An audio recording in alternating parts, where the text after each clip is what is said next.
Great to see you again, guys. Jonathan, you're back in the seat. It was just me and Jeff last week. Yeah. Good to see you again. Yeah. It's great to be here. We're going to look at chapter 2 today, second part of this, the Essential series, and thought I'd start also with a more personal question before we actually get into the content of the second chapter, which has got lots of interesting elements to it. But Jeff or Jonathan, if we look at the first question here, I've probably read the Philosophy of Freedom at least 10 times. I don't actually know how many times, and I've probably listened to it double that amount. Why do you guys? How often have you read it? Only approximately. So see who's got bragging rights, of course. How often have you read it, approx? But more importantly, why do we keep coming back to it? What's the magic for us? Who wants to have a go at that question first?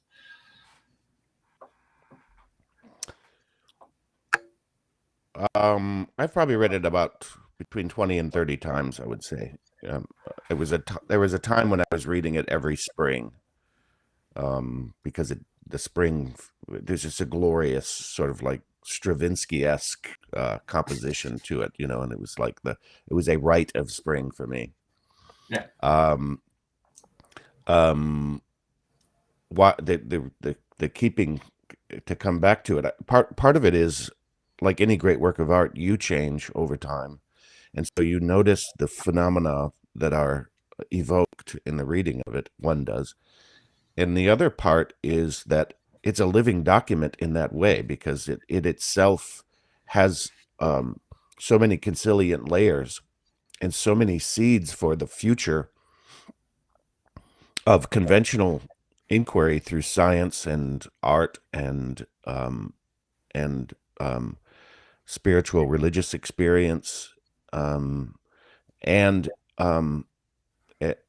the seeds of that which we know as spiritual science. So it's always fruitful, and it's interesting this time reading it with the practice lens, as if it were a spiritual practice, which it is, and that's a different reading altogether. I'm not sure I'll just go back to reading it sort of in a narrative flow like I've read it before. This close reading is even more fruitful in its what do you say?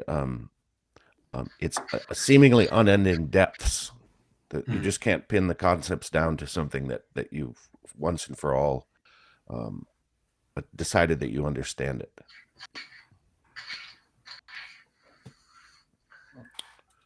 I really couldn't say how many times I don't think as many as Jeff's saying, but it's one of those where I remember Rudolf Steiner saying it would be much better to read one book 50 times than 50 books once. So I aspire to that in relation to this book. And the reason why is because when I first started reading anthroposophy and the related works, when I was doing a teacher training, I just devoured everything I could, as much as I could,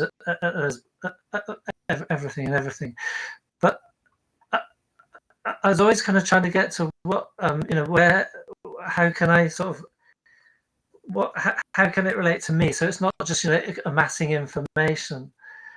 And I'm not sure how many years ago, probably about 20 years ago, I said to myself, okay, this book, that is going to be my goal. Either I get what he's talking about, this place, finding this place, or before I die, or I die. That's my my life's goal.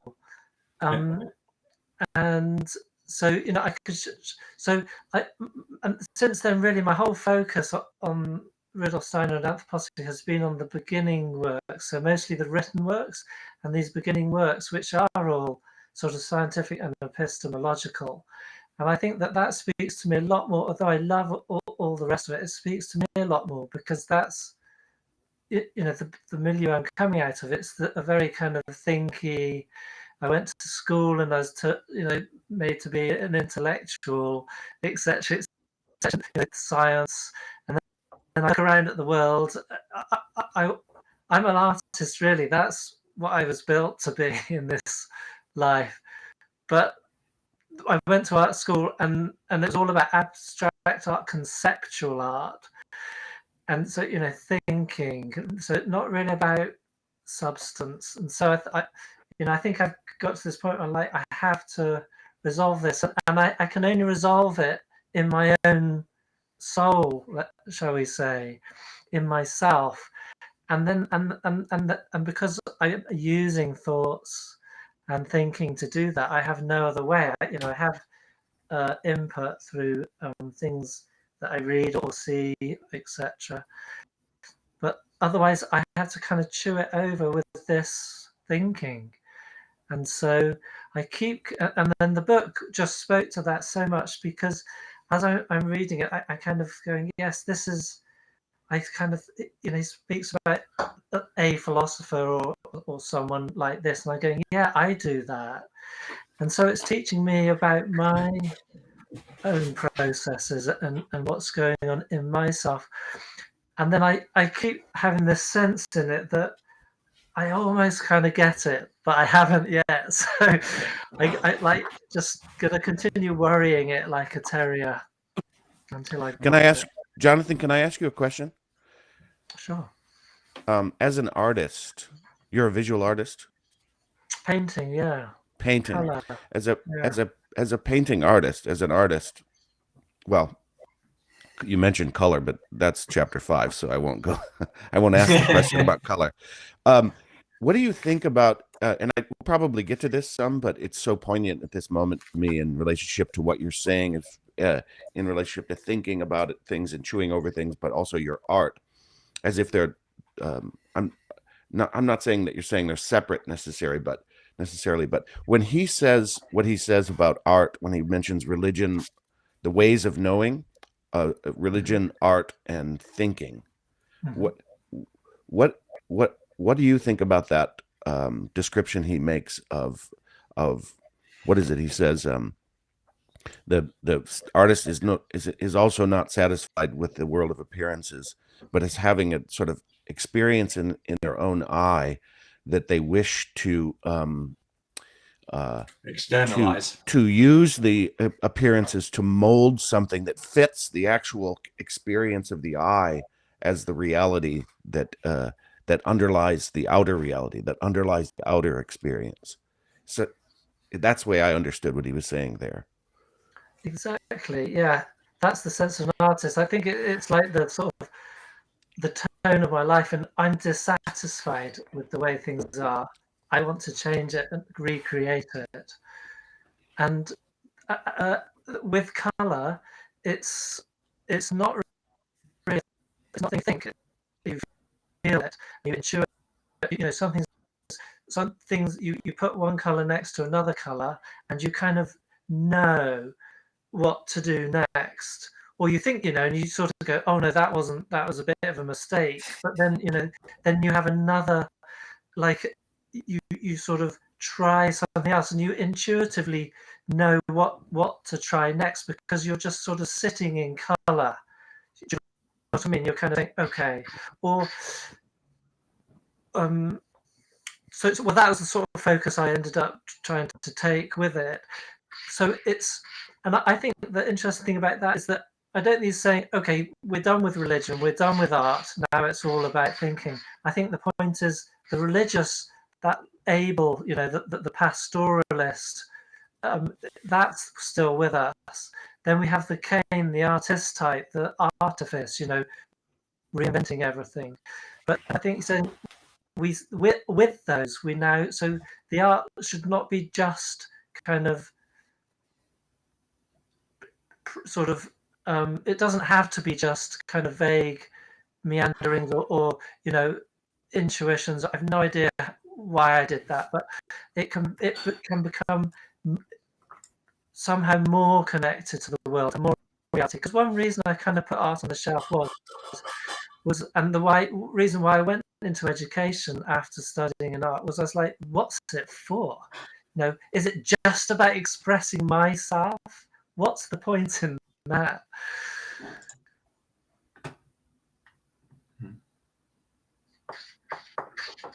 Thank you. I'm sure we'll get more into that as we pass through the chapter, but that's lovely. I'm going to be answering my own question a little bit. I hear my thinking resonating strongly with what Jonathan was saying. And perhaps you said it as well, Jeff, but it was now so long ago, I've managed to forget. But a feeling of unfinished business. I know when I first came into contact it multiple times, I really tried to dig into it and read around it and understand that. And then I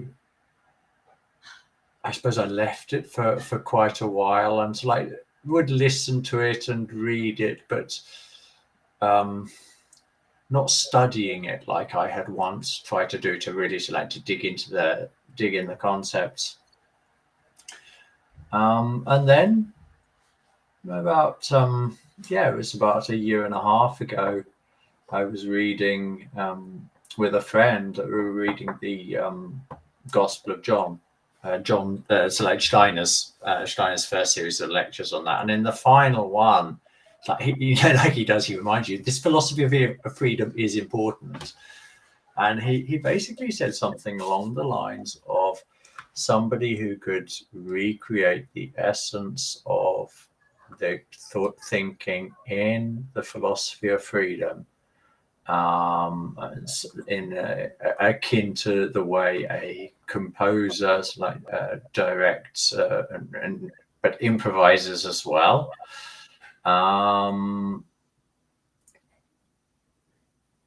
That person is it's the safest form of preparation for that day when the veil is removed from your eyes, and when you do begin to have direct experiences of the spiritual world.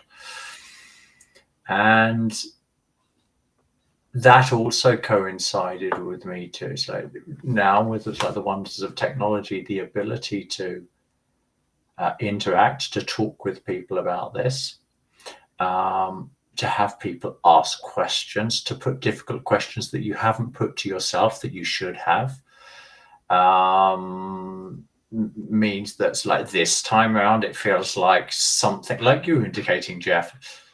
This is qualitatively different from how I've read it in the past.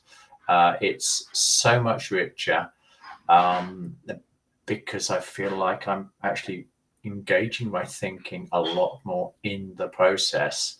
And rather than skipping over bits before, when I might have felt like I got 50% of what he's saying or 75% of what he's saying in a certain part of the book. If I don't get it this time around, it's much more like keep going until I feel like I've definitely made a decisive step forward. Nowhere near. I'm certainly not claiming I've nailed it, but the interior experience that I have definitely moved forward in my thinking, and that's been one of the guiding principles for me. Reading it this time around, which I think for me, working with the riddles of philosophy in the group before was it's a good training ground. I mean, it was a bit almost like a little bit too much material to be able to absorb in just 1 week, but I did challenge myself with regards to certain thinking in a way that I hadn't before, and in that sense, I feel like we've schooled ourselves a little bit with the riddles of philosophy, so we can really attempt this with a new level of energies, and also with the advantage of having teamed up, not just the three of us, but the other people in Matt's group, where we've got people capable of serious thinking. adding dimensions to the conversation that, so like as individuals, we're not capable of, but as a group, we really begin to appreciate slightly different perspectives that we can bring in. I want to identify with what you're saying as relates to the percentage of getting it, of grokking it one has. Yeah. And it's a little bit like sort of the inverse of a gas gauge, right? It seems like at first it's forever that it takes to get to a quarter of a tank left, and then at a quarter of a tank it goes to nothing. But it's just, this is just the opposite. Is you get that little bit, and it's at first like you're looking back, that was a slog in the desert to get what you got, little morsels and a water and a watering hole, and it pieced together, and then now you've got 90% of it, but it's double the distance that you just traveled. That the last 10% is you realize it's an ever receding horizon.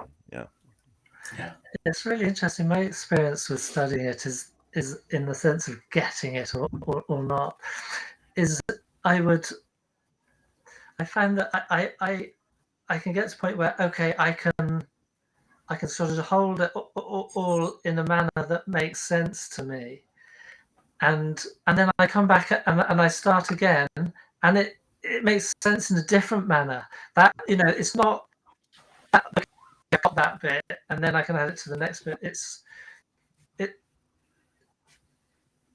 Yeah, I don't know how to describe it, because I don't think our spatial sort of concepts, how like saying it gets deeper and like that. I don't think it's like that. It's difficult to describe it, but it's almost like it can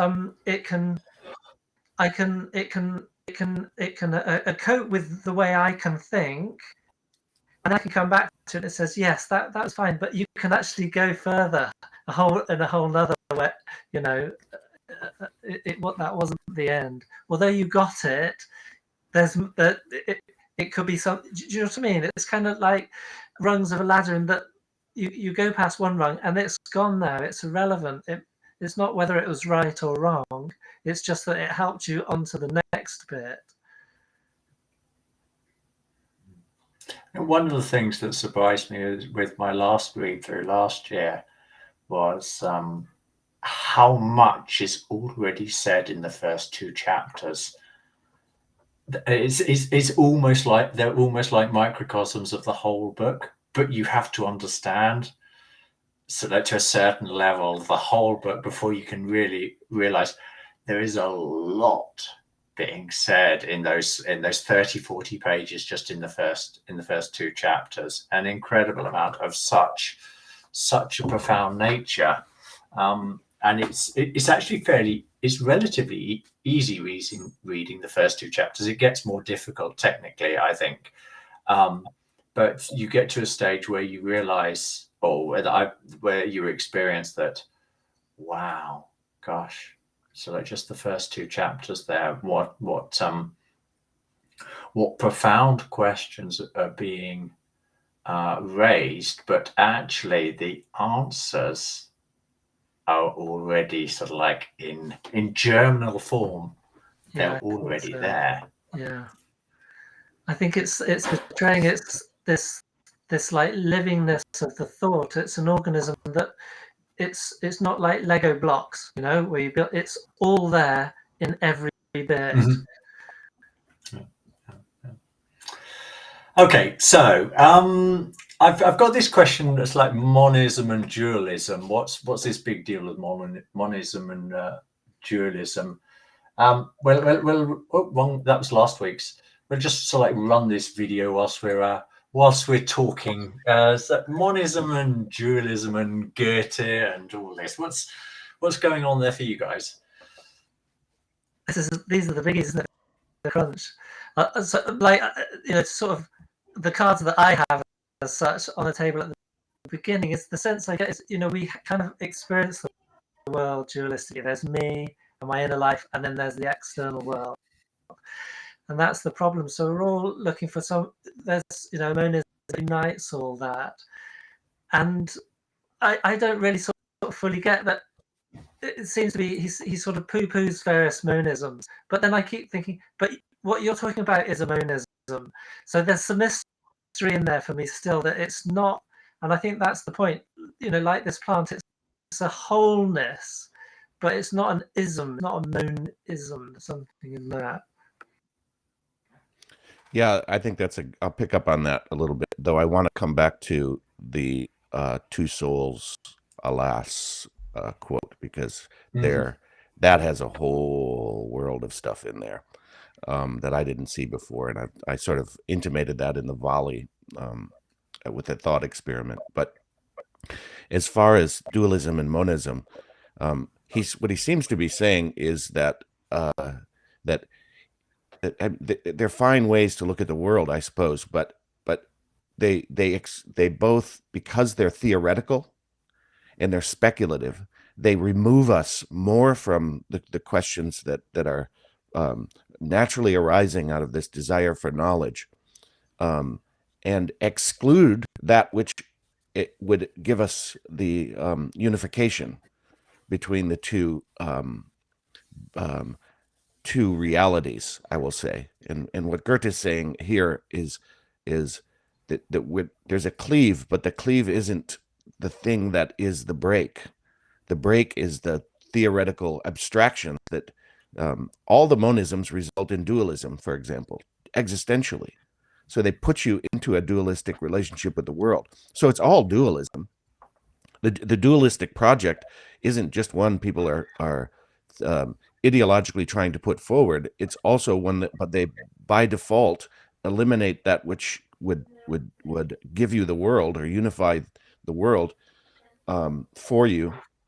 And so I will touch upon this Goethe Faust excerpt, because in one sense he's talking about this longing that we have to grasp the world, that sort of McGill-Christian right brain, the desire to understand it, to come to terms with the now that's around us, this mystery of appearances, what's behind it, what's of it, what revelations could be provided for me, what sort of artistic practice could I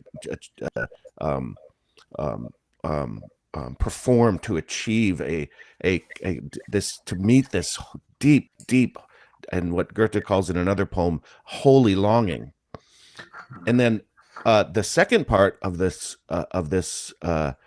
dual experience that's still unified in the soul, that is rooted in also a kind of memory desire, say, that I think gives rise to the desire to find the connection again, is that in our being we have the ancient heritage within us that has never been separated out. That's still a part in as a sort of living memory, and that our mission then is driven by this lust for engaging with the world that's before us, because we know that the world is there for us to do that. That there's that duality as an existential unity in the human soul is the thing that is the connective tissue that drives our efforts to see the world in this metamorphic picture. I was sort of like drawn to thoughts of obviously life and death, as well as like one of those also essential questions that it confronts us in life. Obviously, when we're young, we sort of probably think about it less, depending on what type of soul we are. And so this recognition that there are divides in life. There's like a separation of what is my relation to the world, what is my relation to life, and I think everybody experiences these at different with differing degrees of intensity. And Goethe comes along, and he's far from unique. It's just that he's just the guy that Steiner chooses here, and for other very interesting reasons, to demonstrate that it's our part of our natural state. The reason why we've got this video running in the background is like the particular bit, the first page of chapter 2, where Steiner says, like, we can look at a still tree, and then we see the tree moving, and instinctively we ask ourselves, what caused that movement? And wherever we look in life, we have this observation as something is happening, and then instinctually within us there is some cause. What is that cause that's causing the tree to move, or this plant that we've got on the screen here to work its way into Goethe's ear? It looks like it's happening there. And so this we experience this dualism intensively, like in lots of aspects of our life, but also when we manage to find something that unifies us, and like brings us together, brings us closer to other people, closer to certain questions in life, there is this just a straight up feeling of relief, of satisfaction, of I understand, I know what's going on. And so I think this is part of what's like being referred to here, this dualism and monism. These are like fundamental aspects of what we are as human beings, and that's what he's flagging, and one of the things that he's flagging in the first part. Yeah, and I think Goethe is important because he was somebody on the world stage, because he published and people appreciated his works, and so he made more. There could be other people like him, but he's an example of somebody. He really felt this separation. Two souls, he says. He doesn't say my soul is going. I have two souls in my breast, and yet he is also that he has that dualism. Yet also, as you were saying, Angus, he realized the point where he would look at a plant and he felt that what was coming up in him in response to that was not separate from the plant in any way. And so he could say, when you're saying, oh, I understand what's going on, he could say even further, he'd say, and this is nature in glorious, like I can't remember the exact words, but so it wasn't just him, but it was the whole universe in a sense in him. So there's in there he is represented also that monism, and I think that's why he comes at the start of this chapter as a stunning example of somebody who somehow is very balanced in that way. It's not to say that there's other people that are cleverer than him and could do things that he couldn't do, but somehow he had that sense of he experienced the split, but somehow he had a sense of the unity too, and he could express both of them. I think one of the things that happens for me, even just watching a video like this, is a sense of what are these magical forces that are shaping these leaves. It's like guiding this whole process forward, and that if I try to recreate, it's like simpler images, it's like in my soul life, it's like I can feel the force, the life force that is in there. I become one with it, or I become closer to it, at least. And that experience in itself is something that is another one of those examples where I overcome my sense of distance from something, and I feel it's a form of love towards something where I'm able to, it's like experience what's going on in something else. It's like distance is being removed from the equation. Yes. The idea of there's I was thinking when this idea that if we take this idea of take this concept of consciousness, we tend to think of our consciousness as being restricted to sort of like, it's like being stuck in the body that we're in, and so like it's like predominantly guided by the senses that that sort of like stream into that consciousness. But with someone like Goethe and his studies, you begin to get a different idea of consciousness, of your own consciousness, that is something that can exist outside your body. It's like it can put itself in a state where it experiences itself as another being for a short term. And I think this is also really important for gaining a greater perspective on what this question of freedom is.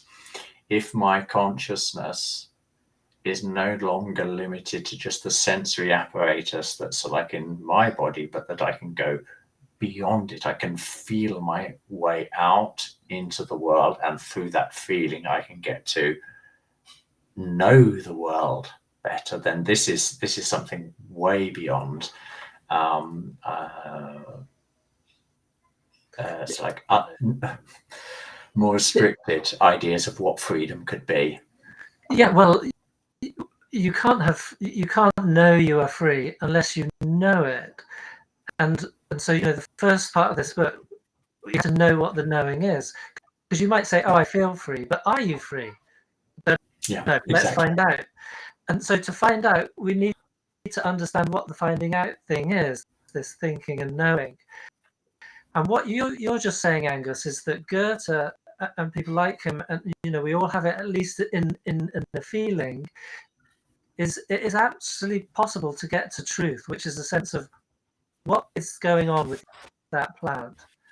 Goethe, it was more than a feeling.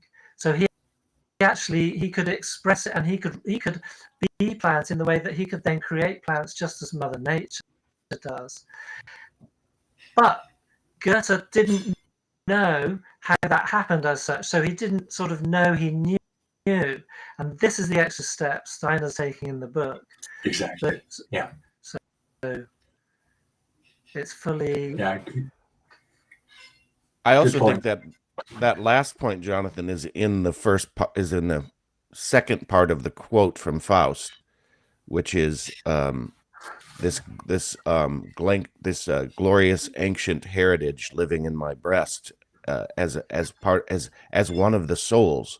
So that would be the soul that's reincarnating, right? And the soul that is seeking to find the threads of that in this life, in this temporal existence, is in a sense seeking the clues, the gestures, the ways in which that life is being that life has sort of distilled through lifetimes into the world around us. And so there's an element of us in the world, and I don't know, but maybe this is part of what he's describing in Riddles of Philosophy as the ego being outside us, the essential human nature being, if you want to find out who you are, then go out into the world and study the world, and the world will reveal itself as you somehow. So it's not just like that consciousness is an experience of another individual's experience, but it's the way in which that individual is me, or the way that plant, the plant realm, has my previous life bodies inside it, and the way the animal world has my previous astral bodies inside it, or animalic configurations, that the degree to which I was able to imprint those individually in a lifetime has them staring back at me right now in the world. That leads us nicely into the second image that we're talking about here, because at the end of the chapter, we're told that that now that we know, he says we have our path mapped out. It's like we believe that this essential nature, it's like when we fled from nature, when we distance ourselves from nature, we still retained an element of that within ourselves. And therefore, Stein says we've got to start to look inside this deepening of the region of the soul to do exactly what you're describing there, Jeff. It's the plant kingdom lives in us. It maintains our body. The animal kingdom lives in us. It's the inner life. And as we begin to deepen our understanding and experience of those realms, we begin in our own being. We also recognize them in the outside world. And the spirit being is in our thinking, this creative, this process that it can sort of, I hesitate to say create out of nothing, but that creative process, sort of the ultimate creative process. Yeah, that's our go ahead. Sorry. No, I was just going to make transparent the connection with the dewdrop, because the dewdrop as a metaphor is quite simply that, like, if you move up close to a dewdrop, you will see the whole world around it completely reflected there. In that sense, we are. You might use an image like we've got like the divine spark in us, which is somewhat more abstract, but quite literally, when we go out into nature, we can see these millions on a dewy morning. We can see these millions of impressions that contain the whole world within themselves, and that's the picture that Goethe and Steiner are offering up to us. That we contain everything. Man is the instrument by which the universe discovers itself. Its essential nature, not machines. Machines can tell you about the material world. Man can tell you about everything else. Yeah, though I think metaphors are useful in this process and meaningful and meaningfully helpful. It's also possible to look at nature itself as the polarity that's coherent, say. So, there's in the new biology, for example, represented by let's say an uncontroversial figure like Gerald Pollack, and the way in which water works as a coherent fourth state that polarizes an electromagnetic what do you say, centralizes a polar relationship in a fourth state of water that creates water that's living. And so then if you take another step and you say that's what our cells are, not the abstraction that computational technologies and the dissection and killing of life in order to study it, but the living cellular structure is perhaps trillions of cells that are in coherent relationship with each other. And that's not a metaphor. That's real. That's actually reality. So this is why we can understand each other even. And this is an aspect, a physiological aspect of what thinking is. And I also believe it's what Steiner's referring to as the water body, but that's another conversation for another time, I would say. But these are all indications here of the spiritually scientific reality of the microcosm and the macrocosm. It's not just a metaphor. There are living examples of that coherence centralizing of the polarity, which is an incredible part of the microcosm macrocosm, the individual in the whole, right? Yeah, I don't want to get ahead And because I think this is also one of the challenges to a serious student, is to find your own metaphors, to find your own pictures that reflect the same truth. And once you start looking, you start seeing there are loads of life is full of examples of what before was like this nebulous concept, and instead it becomes a new way of interpreting everything you see around you. And the more we do that process, the more it goes from being like an abstract learning to becoming a living experience, because every time I open my eyes, I see the same process, the same fundamental concept repeating itself. And just as like a little bit of an aside, I was when I was looking for images, I was thinking more about holograms, and how it's like, if a hologram, you make a hologram out of something like, let's say, a piece of glass, and when you break that glass, then each little shard in the of glass that's left has the complete image in it. That's a lot more difficult to capture in an image like this.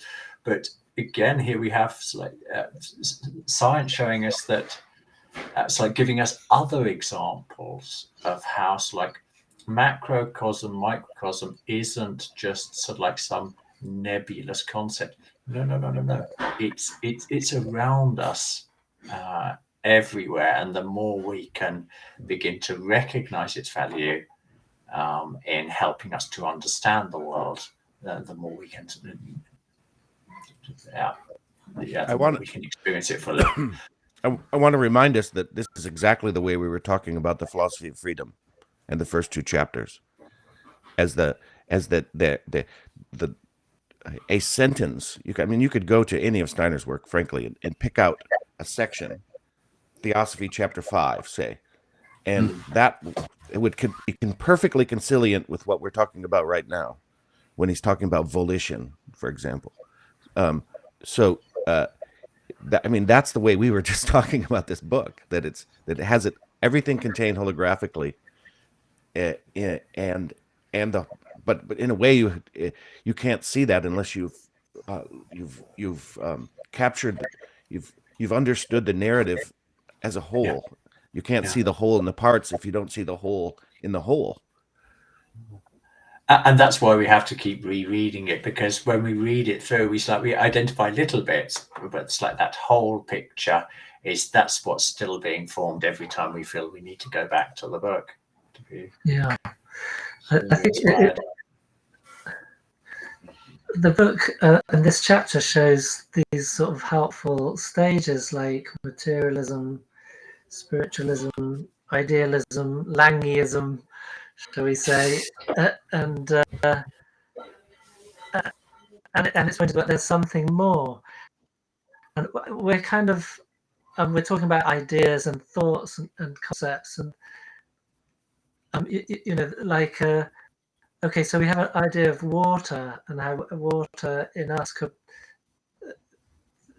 represent a unity in multiplicity, just to use those words to point at what Jeff was saying.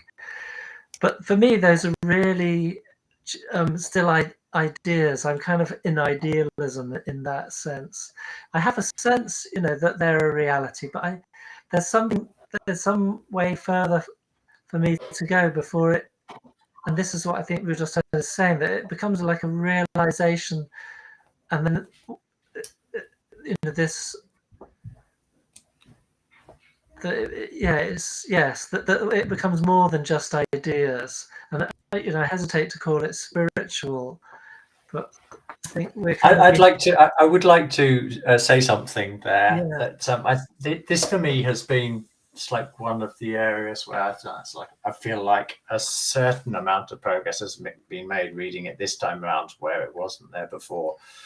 I think Spiritism, he describes, it's like in people's, the people who are of the monist opinion, so they want to create a monistic worldview. He talks about how there's materialists who do it and basically try to say, which is predominantly the current paradigm, this current natural scientific paradigm, where anything that appears to be spiritual is just epiphenomena of material. And he describes that as one way of monism, so like trying to create a reconciled world. So like this way of reconciling the world and I, bringing them together all under material. And there we have the explanation, there we have the unity. Yeah. And he also goes on to talk about Spiritism as it's like the other direction in which the soul can go, or the thinking can go to explain everything. Does he actually mention any names in this one? I don't think he does. He does mention Fichte, but he gives him as the yeah, but he's tricky. That's where I want to get to, because I think he talks about Bergson later as an example of a real spiritualist, because a spiritualist is somebody who says matter doesn't exist. Matter is just spirit. And what he goes on to point out is like these, just like the materialists have a problem explaining consciousness, a spiritist has problem. So why is material so fundamentally different? Yeah. And I think this is one of the ideas that he's teasing out. And then he talks about Fichte, and he says, I'm going to get the text. It's just over here. He describes him as he's such an extreme. He has an interesting choice of words. Yeah. He has a very interesting choice of words. It's, let me get it for us. He looks a bit stiff in his high collared jacket there. That's right. So he says, we are, this is after he's been talking about Spiritism. It's like the idea that's like material is nothing real. Everything is a manifestation of spirit. And when we close our eyes, so like the world disappears, that type of thing. So he says, it is as if the eye had to admit that the world remains closed to it unless it puts itself into an unspiritual relationship to the world. Similarly, when we decide to act, we must translate our intentions into reality with the help of material stuff and forces. And we are thus referred back to the outer world. Okay. The most extreme spiritualist, or perhaps the thinker who, through his absolute idealism, presents himself as an extreme spiritualist, is Johann Gottlieb Fichte, the guy on the left here. And what I think, I try to hint at this in the talk on Thursday. I think what's going on here is that, could I draw us like a more modern parallel? I don't know. I'm not a scholar on Jung, but I've read books on Jungian psychology. I find it very interesting. But if you're coming at it from a Steiner perspective, one of the things that's like smacks you in the face almost is, where's the spirit? And if I could reduce that down to a simple question, is so like, Jung talks about all of these archetypes, but what are they? They are just ideas. They're not beings in the way that Steiner talks about. There are spiritual beings like that are part of our essential experience of life. And so I'm reinterpreting like idealism as somebody capable of having thoughts about something which is beyond life, but they are still, just as the name suggests, ideas that are not connected to this idea that there are real spiritual forces that impinge on, it's like in the physical world, in our minds, in our souls. And it leads me to think, because also Hegel and Kant, they're idealists, and the archetypal idealist is Plato. And so, but I wonder whether Plato is, because how can I explain my confusion here? Plato, so like he talks about, if we take like this well-known image of the cave, where it's like we've got the real beings, it's like, and then we just see we see the shadows cast onto the wall, because we can't see like these real forces, these real beings. Plato himself doesn't give us. It might be that he experiences them as real and spiritual, in which case he should be called a spiritualist than an idealist, perhaps. But he doesn't give us the means, doesn't indicate that's like, how do we actually turn round in that cave and see these real beings? If I'm going to select, if I can explain in a couple of sentences where I'm currently at with my thinking, it's that idealists, and like Schelling, Hegel, and like all of these people that we've studied in the riddles of philosophy, they are people capable of having non-material based thoughts about the world, but that don't actually have a spiritual aspect to them. Yeah. We'll try to unpack that a little bit when we move to the next slide. But I don't know if I've said anything there that either you agree or disagree with, or would like to expand on. It's very interesting, and you know, I've puzzled this myself, that this distinction between the idealist and the spiritualist. And it seems strange that he gives Fichte as an example of a spiritualist when he seems to be an idealist. But I think the reason why is because exactly what you said, in that Fichte came to this realization of spiritual reality. He said, you know, the whole world can be created out of this that I've found in me. So I think Stein's giving him credit for discovering actual spiritual reality. But unfortunately, he in a sense, it was still only, it was just in himself. So I don't believe he ever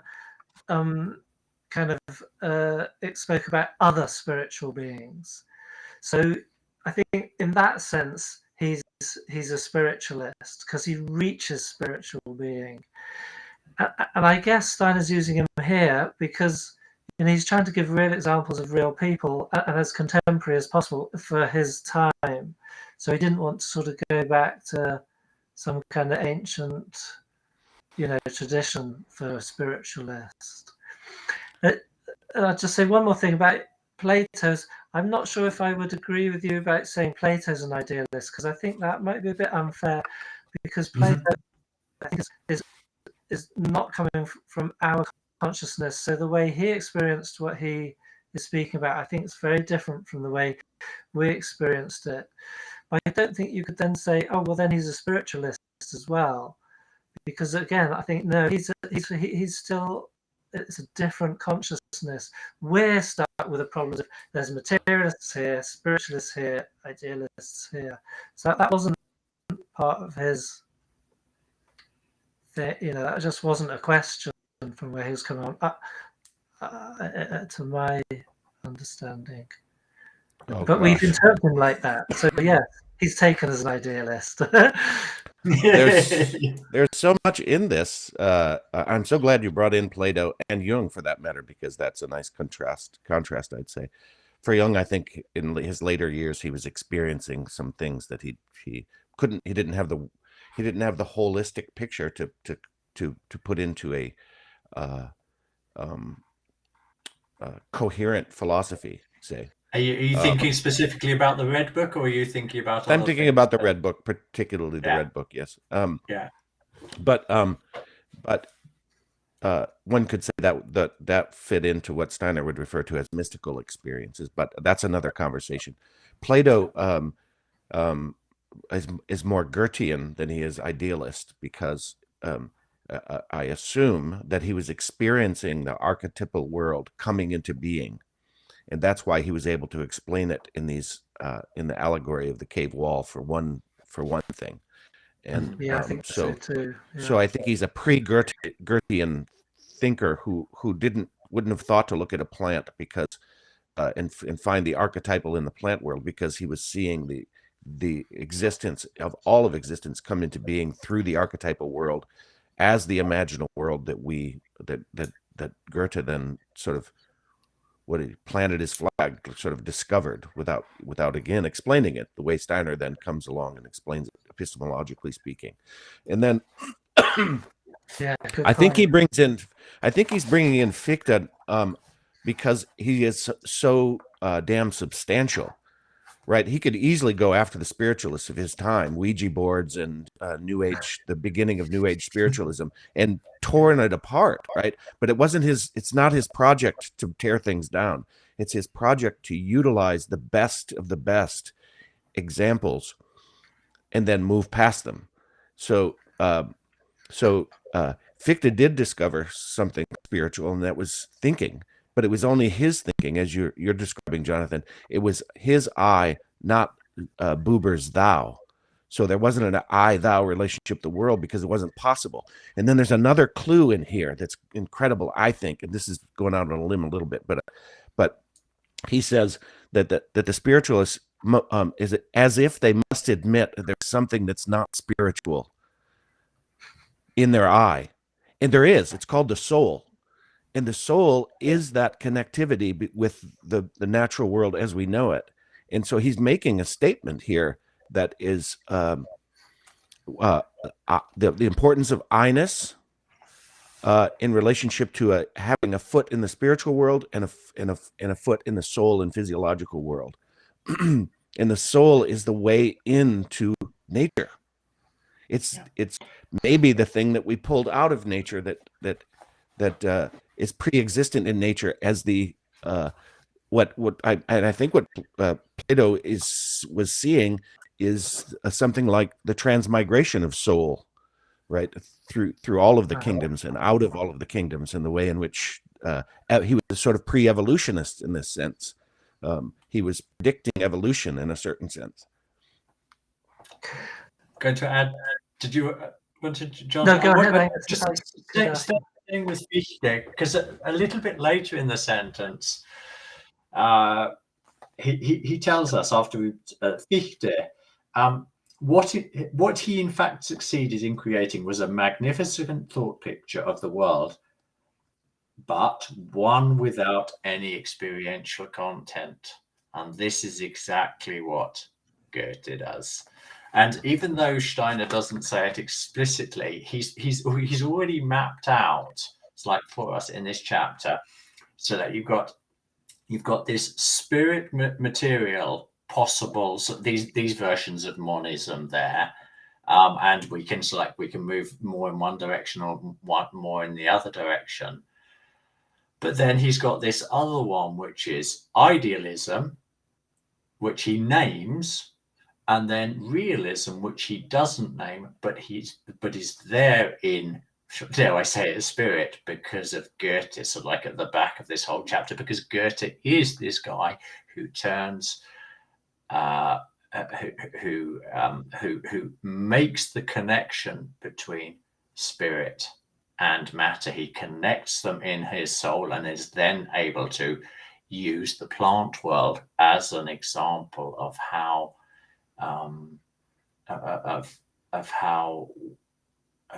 as a path out of just straightforward materialism and a way of unifying the two in ourselves.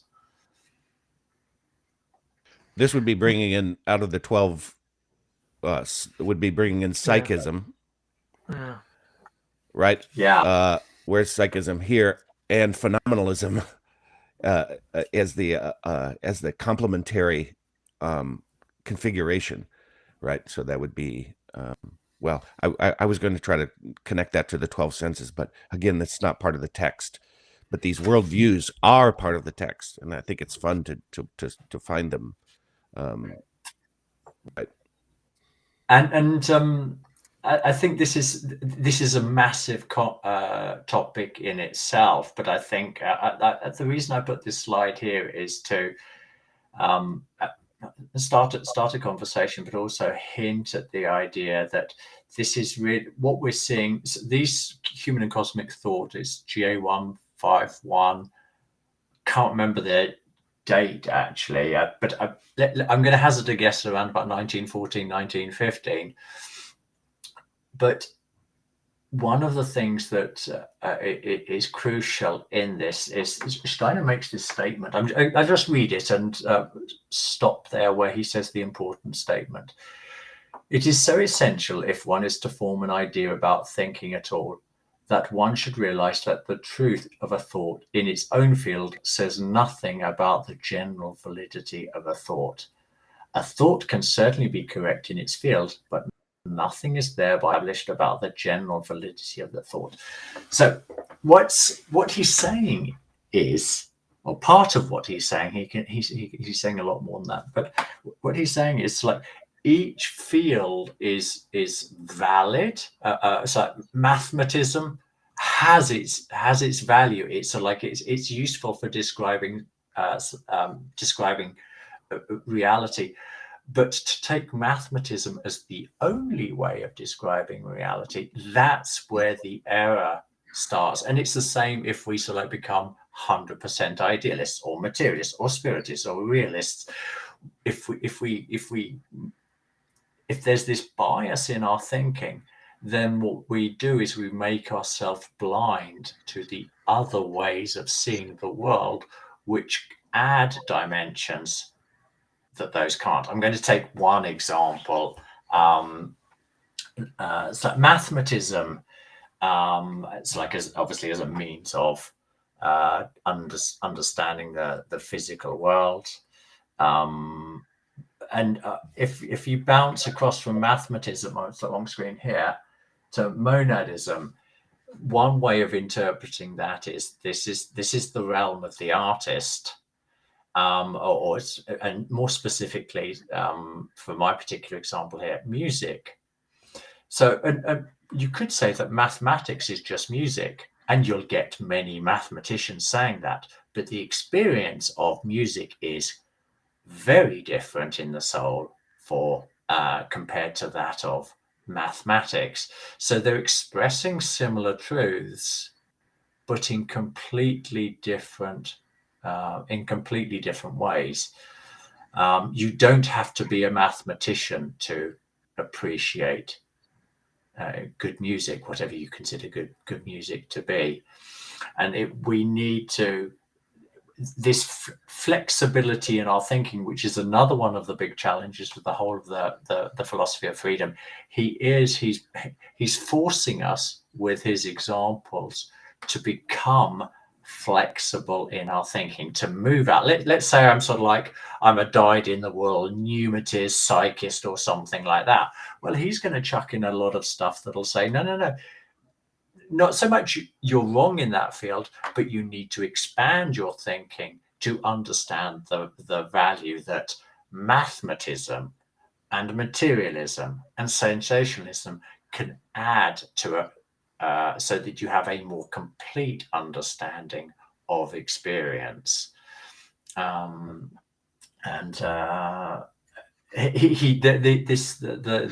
lecture series, there is 4 lectures where he talks about how we in our life, it's like, put ourselves in situations where we are, it's like if we're sort of like too stuck in one realm of thinking, in one worldview is the correct term, then we'll have a natural tendency later in life to move to the opposite side, to create some type of balance in our thinking, so that we have this flexibility of seeing the world from a mathematism point of view, a realism point of view, a pneumatism, a spiritism, because all of these add dimensions. Yeah. It's interesting in the chapter he after pointing out the limitations of materialism, spiritism, and idealism, he doesn't go into all the rest, perhaps because of space. I don't know, but then he moves to, which is another stance, and you've kind of touched on, you just spoke about it there, whereby we move from one to the other, and it might be we just move from one to the other backwards and forwards. So, today I'm at work and I'm studying rocks, and so I believe in materialism. And then I go home and I'm enjoying a good novel, and so I'm an idealist because that is a real world that I'm living in. But then it's just a kind of a ping pong, and one presumably could ping pong through all 12 of these without ever resolving it. And then if I might just mention this next point, because it's related to that, is, and then he says, but then we also can't just say they're all fused, and don't know why, that's just the way it is, and the world's a miracle of all these myriad differences in one whole. There you go. But he's not satisfied with that either, and I don't think any of us are. So, what do we do with all that?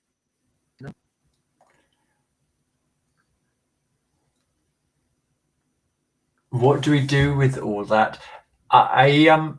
I think one of the ways is there's obviously reading the four lectures, but there's also this book on the right hand side by a guy called Mario Betti, and Matt reviewed this book together with is it Robert? It is Robert McDermott, isn't it? There's a video where they reviewed it 2-3 years ago. I have my copy here. Read it, also read it last year. Read people that have really tried to take apart, not as in dismember, but so like to look at each aspect, what they think is being hinted at, because otherwise, rather than like these abstract terms, what does it mean to think mathematically about the world? How does it enhance our understanding of the world? When does it become dangerous to just use mathematical thinking? And the same with rationalism and all the rest there. And Betty's book is there aren't, first of all, to my knowledge, there aren't many books on this subject, but he actually does in my opinion, a fantastic job of bringing to life these seemingly dead words, and with real people, how they move and act and think in life.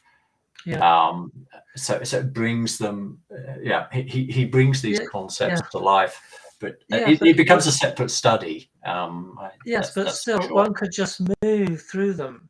But how do they unify? Where is the unity without it just becoming a conglomerate, an unexplainable conglomerate? Do you know what I mean? Because you could move through life saying all religions are valid, all views are valid. It just depends where you are and what you're doing. But why are they all valid? What's behind all that?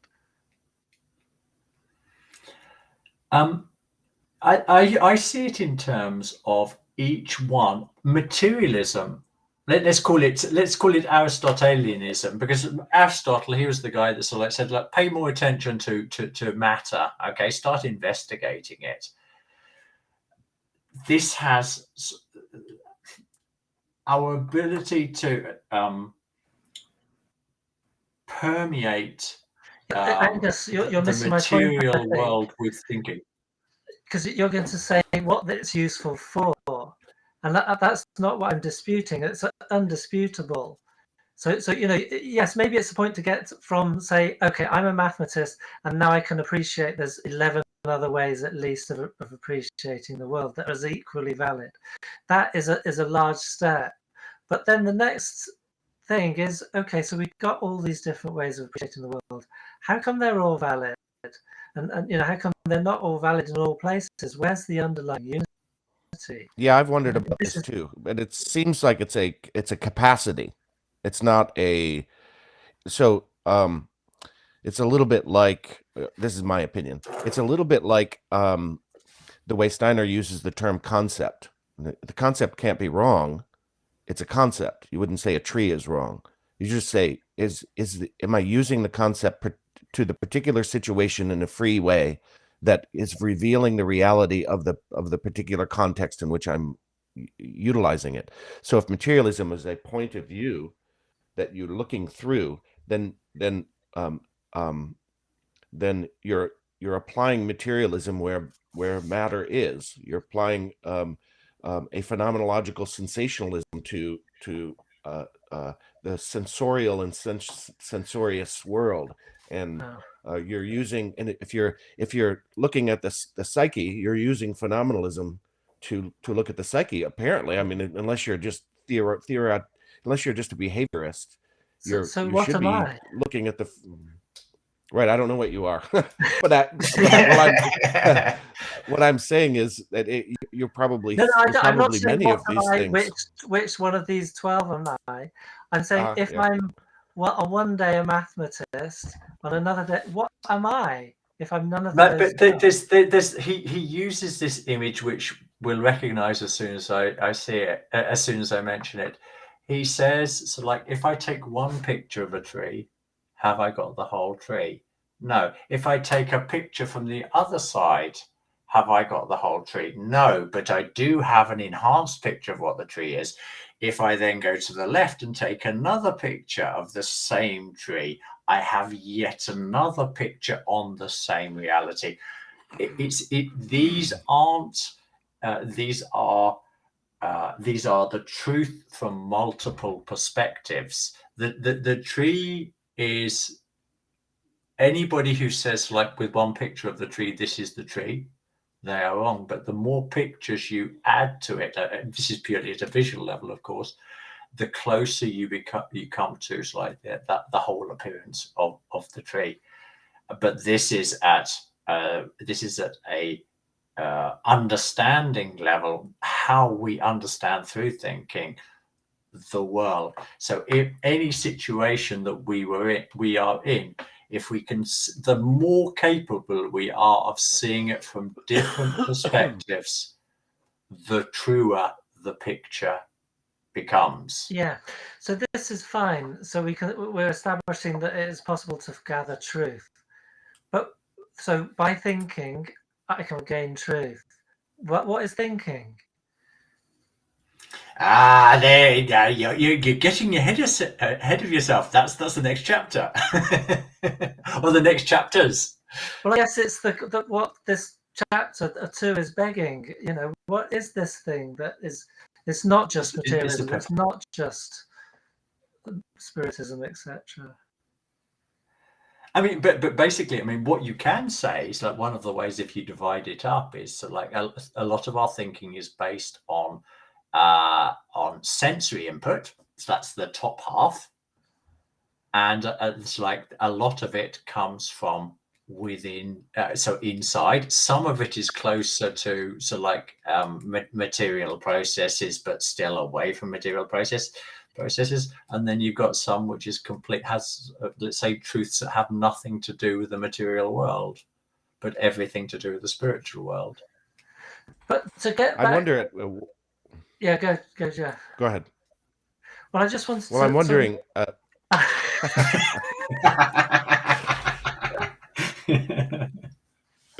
Jeff, go on, Jeff. You tell me. Or tell us.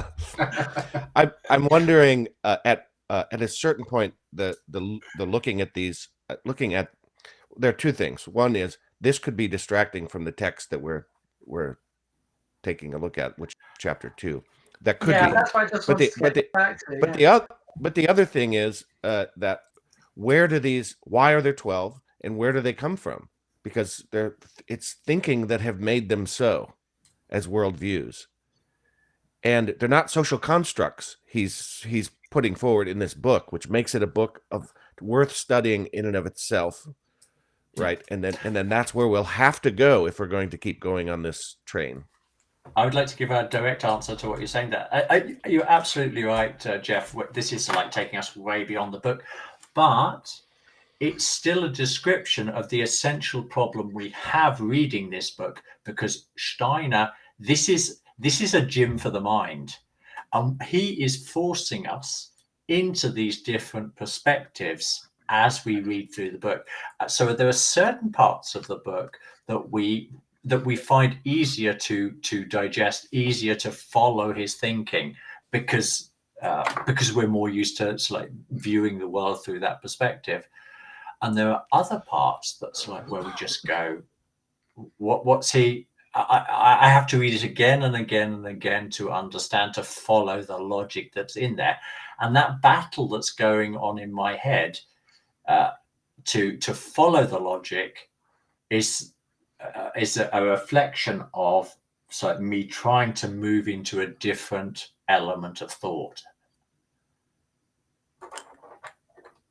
So in that sense, it's relevant. This is a little bit of a map of like how he bounces us around in the book, and what another one of the reasons why it becomes such a challenge to read. Yes, and it's relevant because, as you pointed out, he mentions materialism, spiritualism, and idealism, intimating there's more than one way to look at the world, but finding none of them on their own satisfactory. But then he does make the other point, but then that doesn't mean we can just continually move from one to another, and neither can we just say, well, they're all equally valid in one individual whole, leaving the question, so how did they all fall out into 12 different ways here, or 2 or 3 or 4, however you're looking at it. So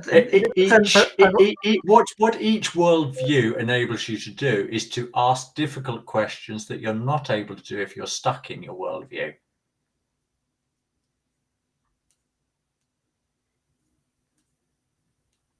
So for an example, a materialist, so like they can provide like all this evidence of why materialism is a really good way of explaining phenomena in the world, and it's like how the universe came into being and all this type of thing. They've got all their equations and they just throw in a bit of mathematics there, and they've got this convincing model. And then the spiritist, people from the other side, they come along and say, yeah, this thing called consciousness, what's that?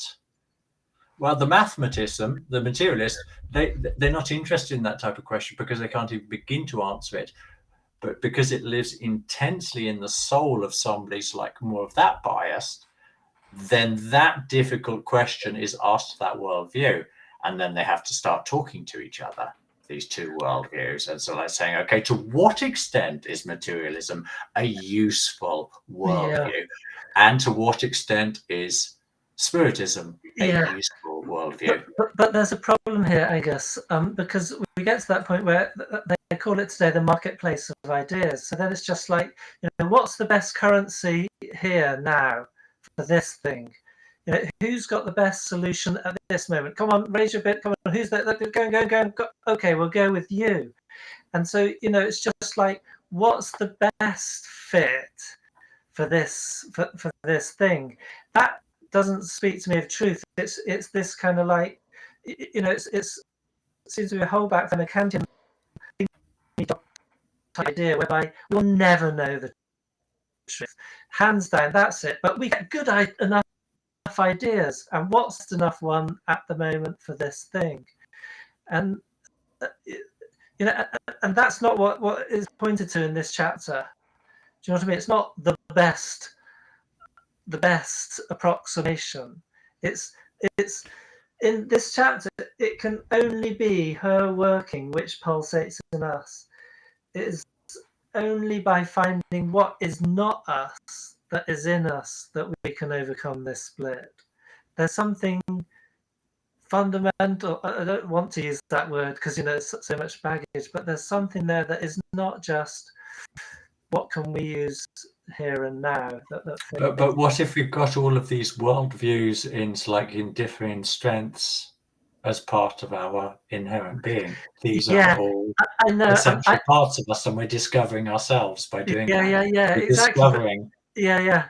And I think this is my problem, and maybe it's not your problem, is that you might find that is, the whole, and it's plain to you how it is like that. But for me, I'm like niggling away, like, but there's all these bits. How do they come together? Yeah. Well, And please, sorry, go on, Jeff.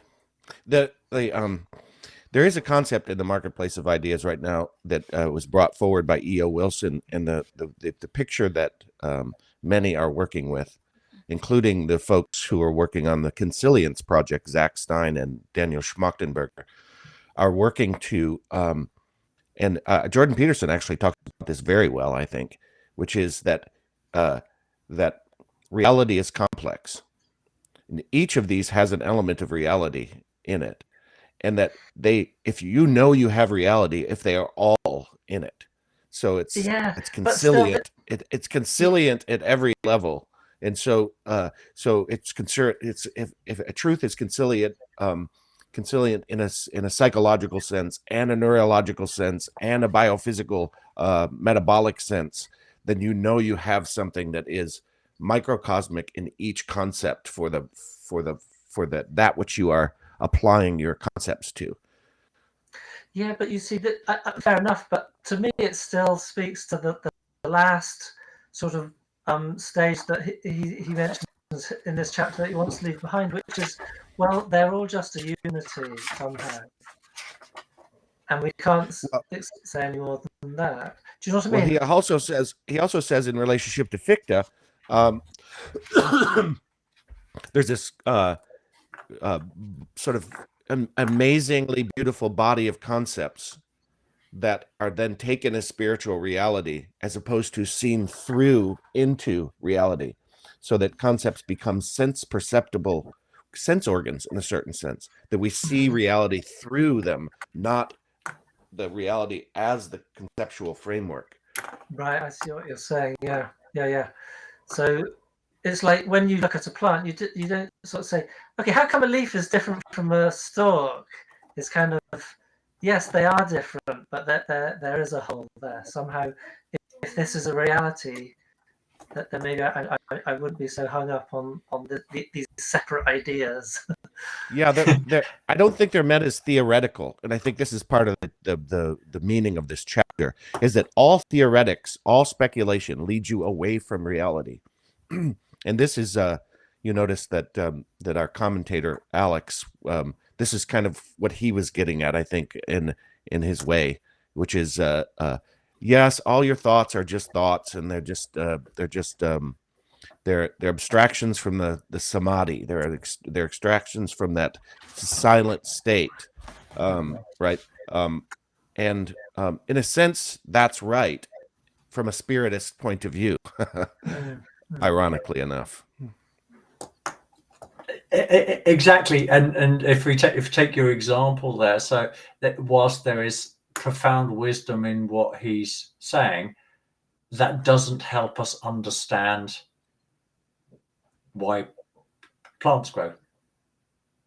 We can't use that thinking becomes useless in understanding things that we do want to understand. Yeah, things that we want to grasp conceptually. Yeah, right. I mean, it's important to just from a pragmatic standpoint to come to terms with the world around you. No matter if you fully understand it or not, one has to negotiate the world. One has to know how to educate children. One has to know how to drive a car and fix a car, and I mean, we have to also export some of those, because we're not able to apply this wheel in a living way to every possible circumstance. Otherwise, we would be of Christ consciousness, say.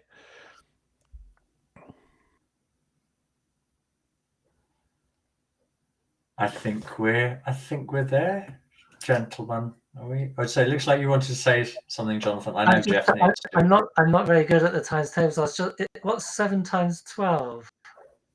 because that's the number of combinations there, isn't it? 7 times 12, it is 84, isn't it? Yeah. Okay.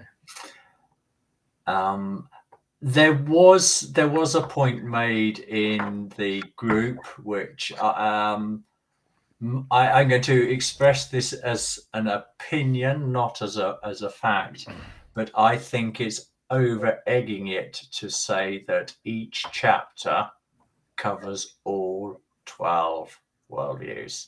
I think somebody who's looked at that, as I've tried to do, will say, no, somebody's giving you an idea and you haven't actually bothered to check whether that's the case. It was something that Jeff, not you, Jeff, the other Jeff in the group, he referred to another website where that claim is made. I certainly haven't seen enough evidence for it. It's a stretch. It seems to be. I haven't seen it properly demonstrated.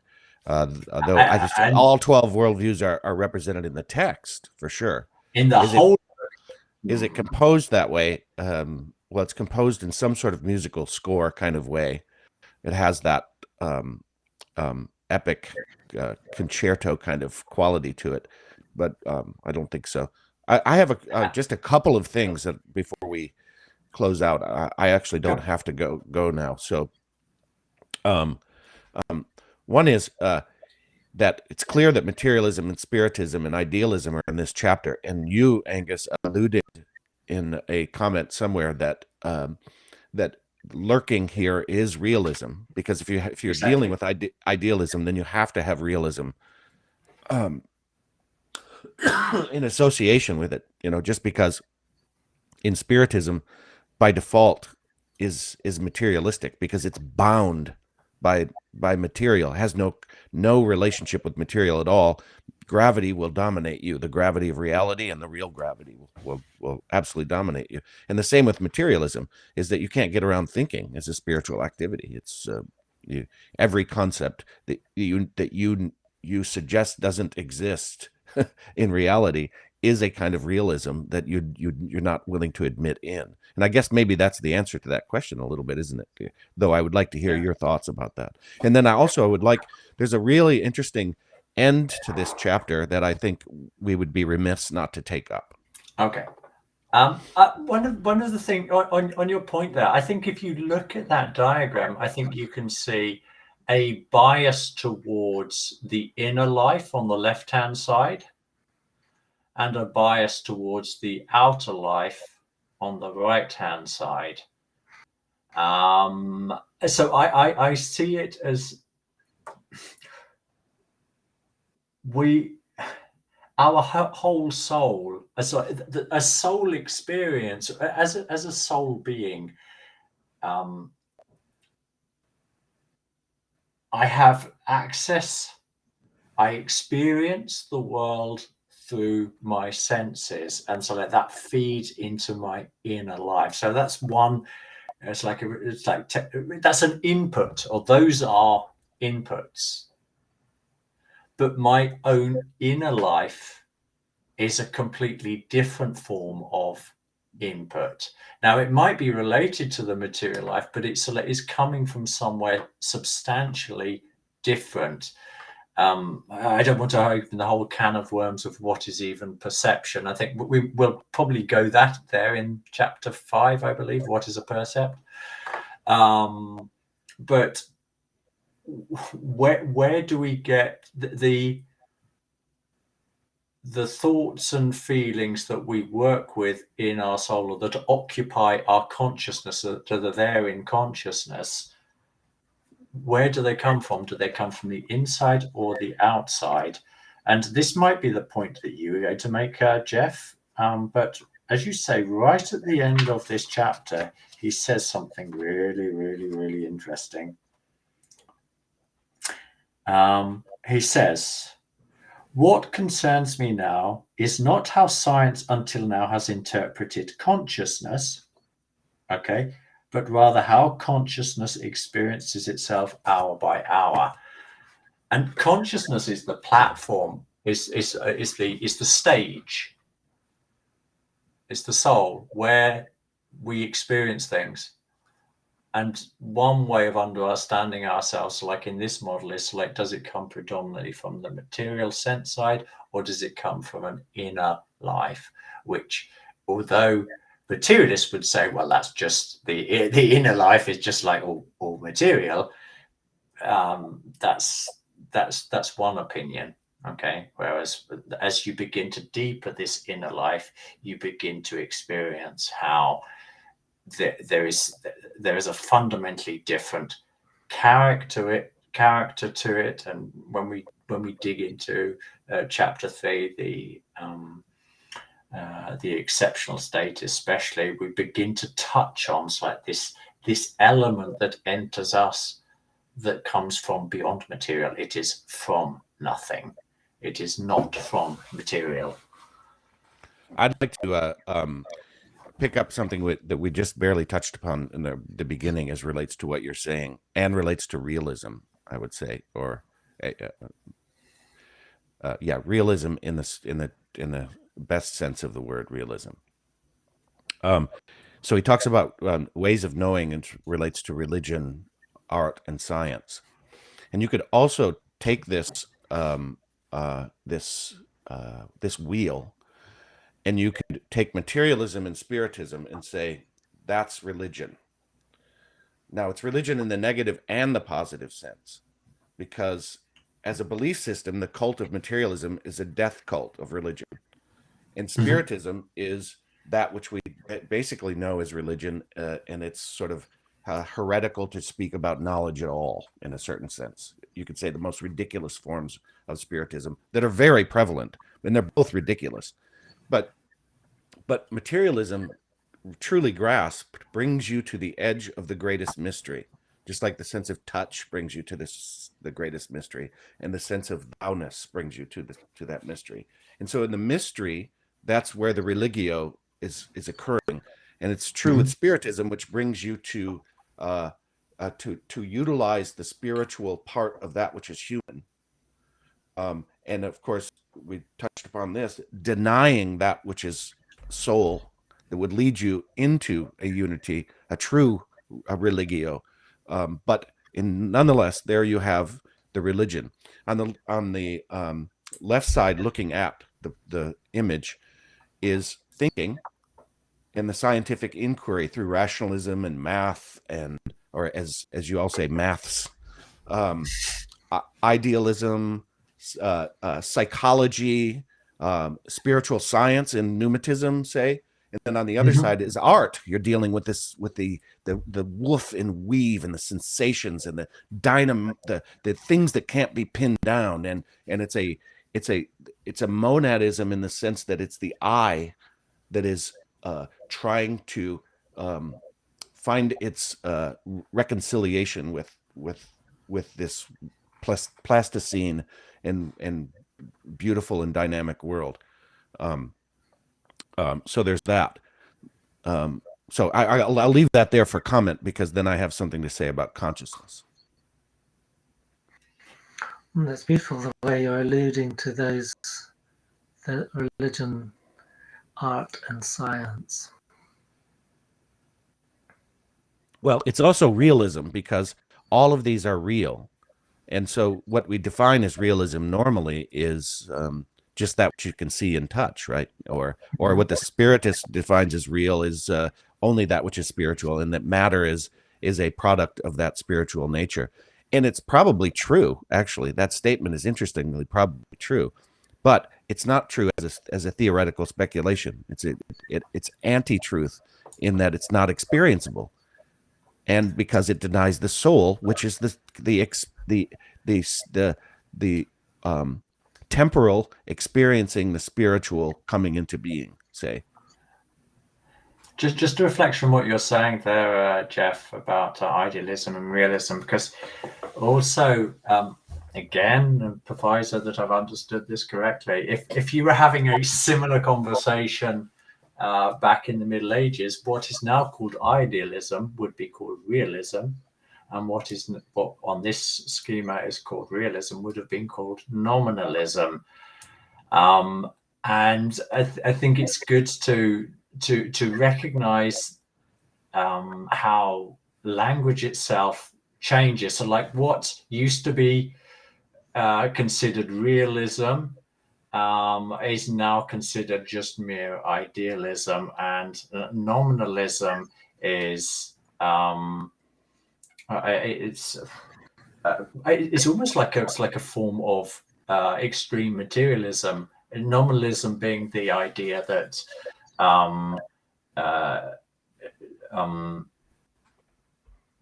it's the rejection of the idea that an idea isn't real. It's like it's only the dog. The dog that I see in the street is the real dog and not the idea of the dog. Yeah, that's really ironic. That would be a lovely study in and of itself, and I think it's really a good one. Is the Redemption of Thinking, that lecture series that, or might even be a book. Yeah. But I wanted to pick that up because, let's see what we were saying. The one becomes the other, and that was kind of what Jonathan was saying too. Is that very early? Is that a one-sided picture of the world turns into the other side of the picture, or maybe that was you as you age. Say, and it's really interesting. Can of worms to realize that liberalism has turned into the ultra conservatism in our culture. No free speech. You must think this way. War is good. Yes, right. I mean, yeah, right. Pharmaceuticals are, yay, pharmaceutical companies are saving the day, you know. And then you know, the brothers on the other side, brothers and sisters on the other side have had to take a stance like that is as uncharacteristic of the Newt Gingriches and the, you know, whatever, you know, versions of the political state. So it's interesting to note in real world terms how singular points of view end up becoming the other point of view. And it also puts me in mind of Nietzsche's idea that communism will become capitalism and capitalism will become communism. So here we are at the Great Reset. Yeah. And is that because they all contain each other in them? So say within idealism, you can look for the realism in idealism, the phenomenalism in idealism. Do you know what I mean? Idealism has all those other parts in it in its manner. Yes, and that's the difference between an involuntary relationship with these worldviews and the one that you take up out of free spiritual activity, right? And because they're all real, they're all an element of reality, but that sort of brings that full circle. It does. Good point, Jeff. You wanted to talk about consciousness as well. Yes, because in the end of the book, he says, I'm not speaking about things like consciousness, spirit, ego, all that stuff in a technical sense, but he in specific describes that no matter what science has taught us about consciousness, well, it hasn't taught us squat. What science knows about consciousness could fit in a thimble. It's not at all gained any ground as relates to consciousness. And how do you explore consciousness phenomenologically? Is you have to move around in it, right? And then you can describe what it is you're seeing. And if there are other levels of consciousness, you would be able to describe those, presumably, if we dealt with it from a phenomenological point of view, which has been my point of view, my harangue since we were reading Riddles of Philosophy. Is psychology ever going to become it's complementary because it's taken up in creative tension? Can psychology and phenomenalism exist together? And I would suggest that that's a spiritual scientific approach to the soul.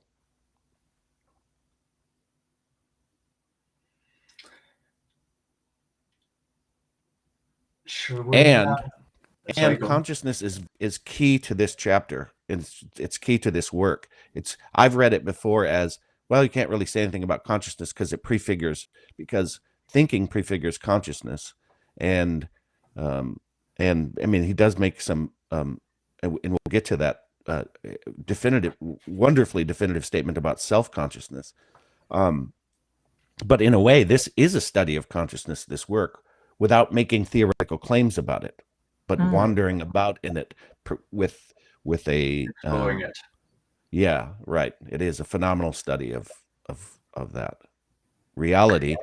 And I wonder at the end of the chapter, when he brings Goethe back in, which brings the first quote full circle, in my opinion, as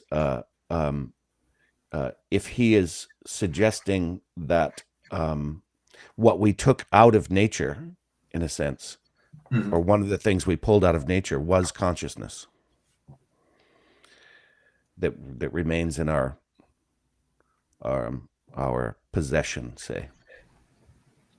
But an individual, a distilled or distinct or extracted is what I want to say. An extraction of a consciousness that exists as a whole for all of nature in each individual. And importantly here, he's saying that it's the scientific method, exactly as you're describing, Jeff.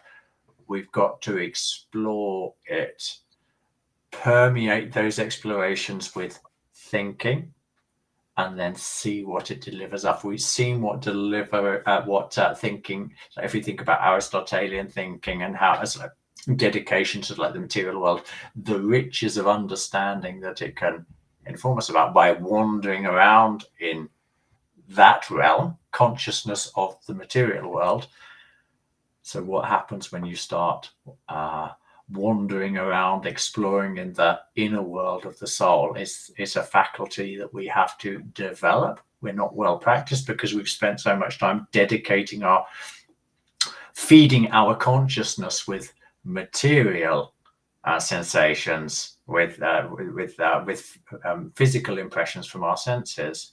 But what if we turn that direction inwards? Yes. Then the concept of our consciousness becomes another world to explore. And it's natural, as we learned in the riddles of philosophy, that it used to be that in our perceptions of the world was the spirit, the concepts. They were one and not separate. So we just dwelt in this unity, so that we didn't need to. So that's why we're still looking at the material world, because that used to be where it was at. But now we've got to create them in ourselves. And the irony here is, of course, that we live in an age of materialism that doesn't understand the processes of matter at all, because it's not moving into, it refers to it as that which is unknowable, like it's or unconscious. The unconscious is a concept that comes straight out of materialism, because then there's a opacity to this reality that is we can describe as giving rise to reality, but we don't have to try to understand it, right? It's, as opposed to, well, what is matter? What is it to dwell in matter? Is that the highest spiritual experience, maybe, instead of the most animalic, say, or plant-like? I don't know. Okay. Great conversation, guys. I'm going to just press stop there.